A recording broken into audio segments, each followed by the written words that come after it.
stuck, spinning, and left for dead. These three haunting words perfectly encapsulate the raw, unrelenting terror that can strike even the most experienced cavers when they are pushed far beyond their limits by the merciless and unforgiving power of the underground world. In the pitch black, echoing depths beneath the earth, panic is not always the culprit, and poor planning is not always to blame. Sometimes the cave itself becomes the silent predator, using nothing more than its ancient stone walls, roaring water, and crushing darkness to claim lives in the most brutal and unexpected ways. These are three true, devastating cases where seasoned explorers, armed with knowledge, gear, and careful preparation, still found themselves trapped in nightmarish situations from which there was no escape. Viewer discretion is strongly advised as we descend into these harrowing stories of human courage meeting the absolute limits of nature's underground fury. Far beneath the wild, jungle-draped mountains of Oaxaca in southern Mexico lies one of the most dangerous and intimidating cave systems ever explored by humankind, Sheave Cave. From the surface, it appears deceptively harmless, nothing more than a modest crack hidden among the dense foliage and rocky terrain. But once you slip through that narrow entrance and begin the long, vertical journey downward, you enter an entirely different universe. A labyrinth of total, suffocating darkness, deafening cascades of water, and vertical drops so immense they seem to swallow every ray of light that dares to enter. With over 1,500 meters of vertical potential, more than a full mile straight down through black pits, flooded tunnels, narrow squeezes, and seemingly endless rope descents, Sheave Cave is not simply a cave. It is a vertical underworld designed by nature to test the absolute boundaries of human endurance, skill, and sanity. By 1991, multiple generations of determined cavers had already mapped out enormous sections of this monstrous system. They knew its true character all too well. A relentless sequence of long, echoing vertical shafts, waterlogged crawls that left you soaked and shivering, tight squeezes that tested the limits of the human body, and sudden 20-meter free falls into echoing voids of pure blackness. Every single drop had to be rigged manually by the teams pushing the frontier deeper. This meant drilling bolts into slippery, wet rock faces, carefully fixing ropes with meticulous precision, and testing every piece of equipment while already exhausted, freezing cold, and sometimes dangling hundreds of feet above jagged, unforgiving floors far below.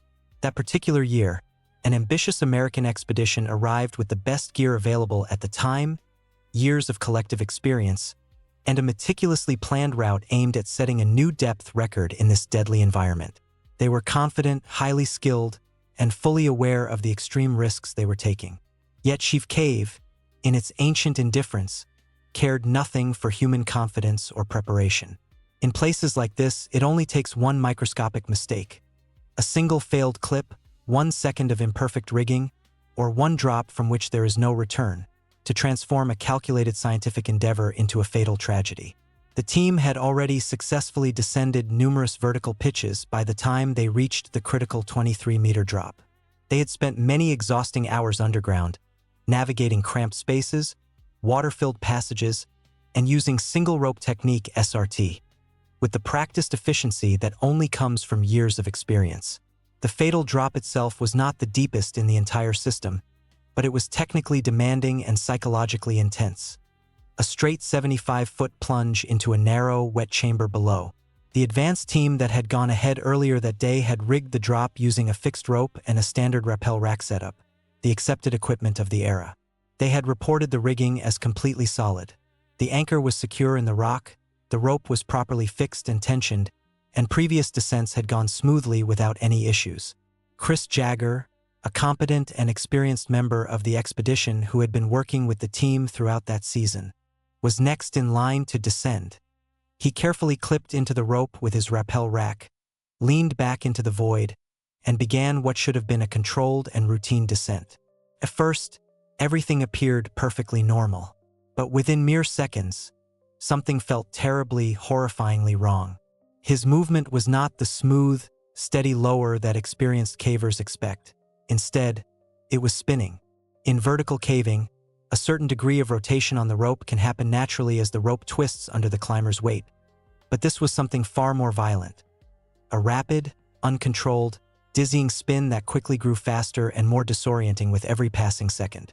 Then came the sound that would haunt the survivors for the rest of their lives. A sudden, sharp metallic clatter followed immediately by a sickening, heavy thud as something critical gave way. After that, there was only silence. Jagger had not reached the bottom safely on the rope. The rappel rack had detached completely mid-descent, sending him plummeting the remaining distance onto the hard rock floor of a shallow pool far below. From high above on the ledge, his teammates knew instantly that disaster had struck. The unmistakable sound of a human body impacting the rock surface echoed up the shaft with terrifying clarity. They descended as quickly and safely as humanly possible, double-checking and re-rigging the now suspicious rope system on the way down to prevent another accident. When they finally reached the cold, wet chamber 23 meters below, the scene that greeted them was devastating. Jagger was lying face up and completely motionless in the shallow pool. His leg was visibly shattered at an unnatural angle. He showed no signs of breathing, and there was no detectable pulse. The team was now trapped in a pitch-black, freezing, echoing chamber deep underground, surrounded by the constant roar of water and with no immediate way to contact the surface for help. Without a moment's hesitation, they began performing CPR, rotating shifts every few minutes to keep the chest compressions powerful and the rescue breaths consistent while fighting their own growing exhaustion in a space so cramped that 3 people could barely maneuver around the body.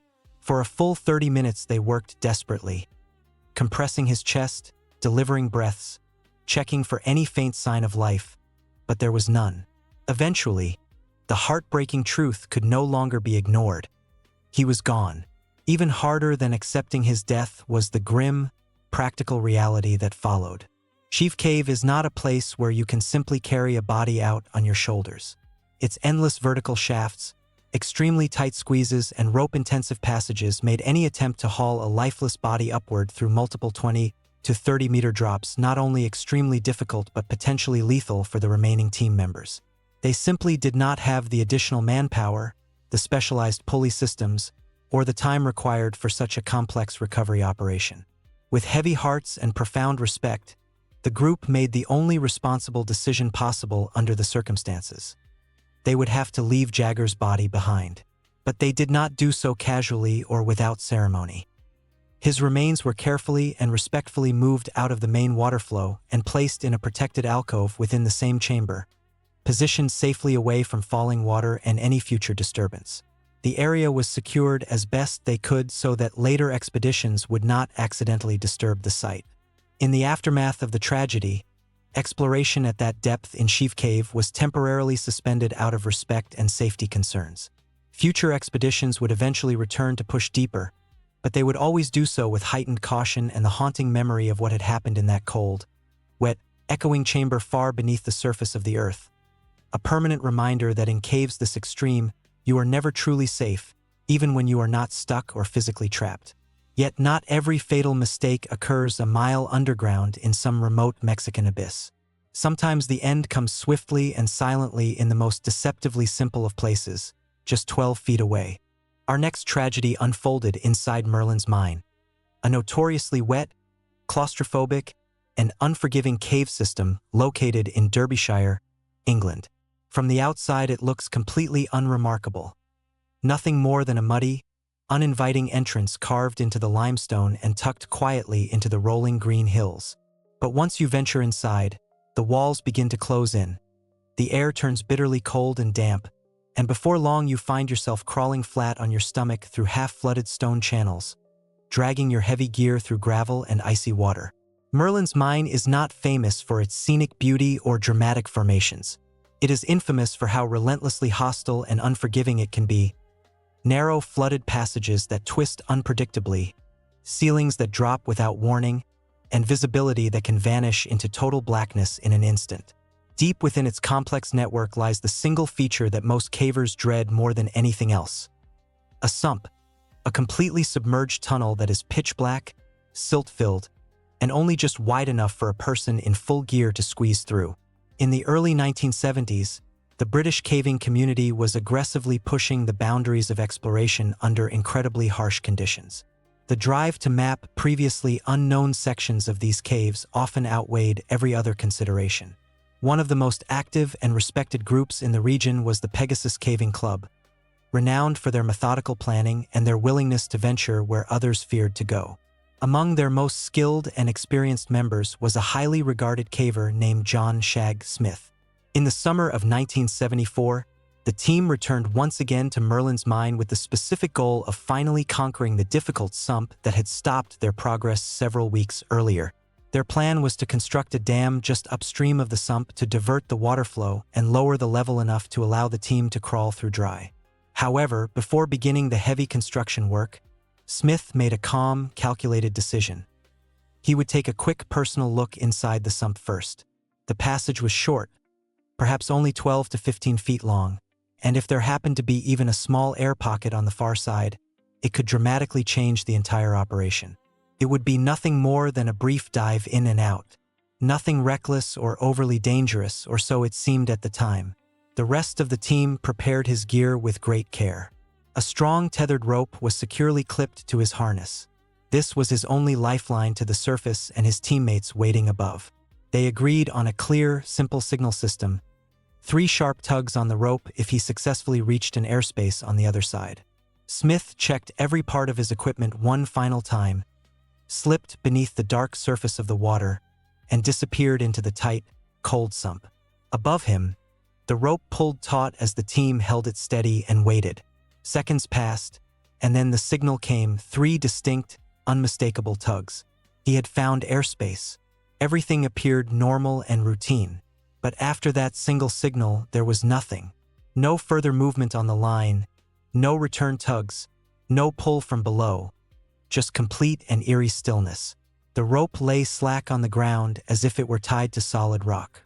Growing concern quickly turned to alarm as the minutes ticked by with no further response. Without wasting another second, a second diver from the team rapidly geared up and entered the same sump to investigate. But the conditions had already changed dramatically for the worse. Smith's passage through the narrow tunnel had stirred up thick clouds of silt, transforming the once murky water into an impenetrable black soup, where visibility dropped to absolute zero the instant the second diver submerged. No light from his headlamp could penetrate the darkness. Just 12 feet, that was all the distance involved. A few kicks forward through a rock channel barely wider than a person's shoulders. And then the second diver found him. Smith's body was positioned just past the midpoint of the sump, wedged gently against the far side. He was still upright, arms extended forward, his mask and regulator perfectly in place with the mouthpiece sealed. There were no frantic claw marks on the rock, no torn equipment, and no visible signs of panic or violent struggle. It looked eerily as though he had simply stopped moving. The entire incident, from entry to discovery, had lasted less than a minute. Later, many theories would circulate.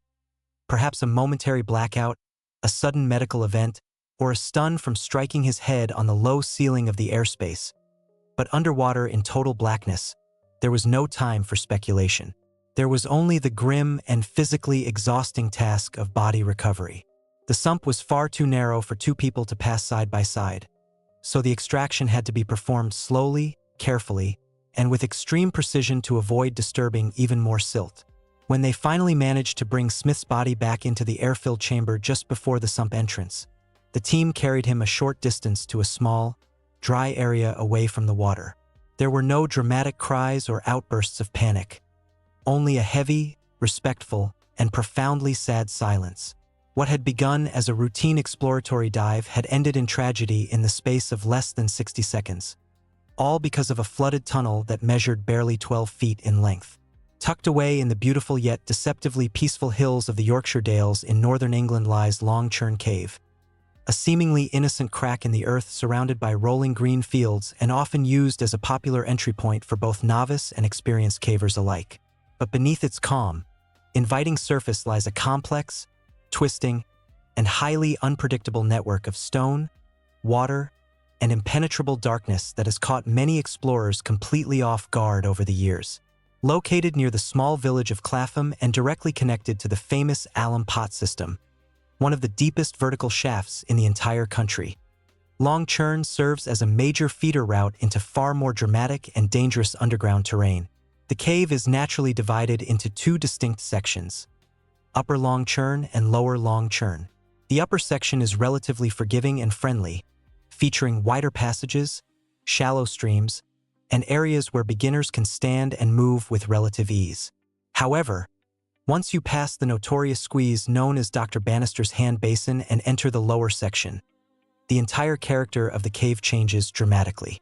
The passages become much tighter, the water grows deeper and faster, and the infamous cheese press, a slim horizontal crack that you must slither through with your helmet scraping the ceiling and water, sometimes flowing just inches from your face, becomes one of the most claustrophobic and mentally demanding sections of any British cave.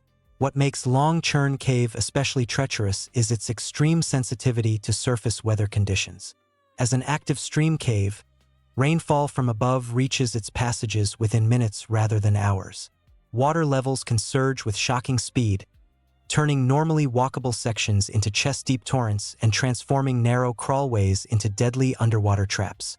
In December 2007, two experienced engineers, Stuart Goodwill and Caroline Fletcher, decided to enter Long Churn for a midwinter caving trip. Stuart was a seasoned caver who had explored the system before. Caroline was newer to the sport but still possessed solid experience. Both were professional engineers, well-equipped with full wetsuits, helmets, powerful headlamps, knee pads, gloves, and all the necessary gear. The weather that day was gloomy and overcast, with heavy clouds and ground already saturated from previous days of rain, but it was not yet pouring. They began their descent through the upper section, which felt familiar and manageable to Stuart. Yet subtle warning signs were already present. Slightly elevated water levels, a noticeably faster-flowing stream, and air that felt heavier and damper than usual. As they pushed deeper into the lower section of Long Churn, the situation began to deteriorate with alarming rapidity. On the surface, steady rain had begun to fall. Underground, this translated into a sudden and violent transformation of the entire environment. The once shallow stream became a roaring, silt-laden torrent carrying debris and cold water through the tight passageways. Pools they had easily waded through earlier were now waist-deep or worse. The noise of rushing water grew deafening, echoing violently off the rock walls and making normal communication almost impossible. Visibility dropped sharply as mist and sediment filled the air.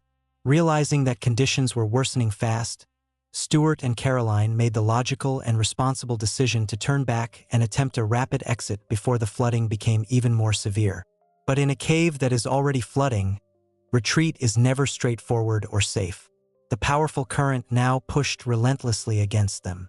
Narrow sections such as the cheese press and Dr. Bannister's Hand Basin acted as dangerous choke points where water backed up and created strong hydraulic pressure.